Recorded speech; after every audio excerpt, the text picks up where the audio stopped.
মক্কায় এক অমুসলিম এবং ভীষণ গরিব মা ও ছেলে থাকত। মায়ের ছেঁড়া কাপড় দেখে মাসুম বাচ্চাটির ভীষণ মন খারাপ হতো।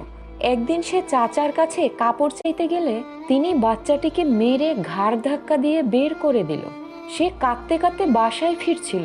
তখন রাস্তায় এক লোক তাকে কাঁদতে দেখে জিজ্ঞাসা করলো, বাছা, তোমার কি হয়েছে? বাচ্চাটি তার দুঃখের কথা তাকে খুলে বলল। তখন সেই লোকটি বলল, তুমি মুহাম্মদ সাল্লাল্লাহু আলাইহি ওয়াসাল্লামের কাছে চলে যাও, সে তোমাকে অবশ্যই সাহায্য করবেন।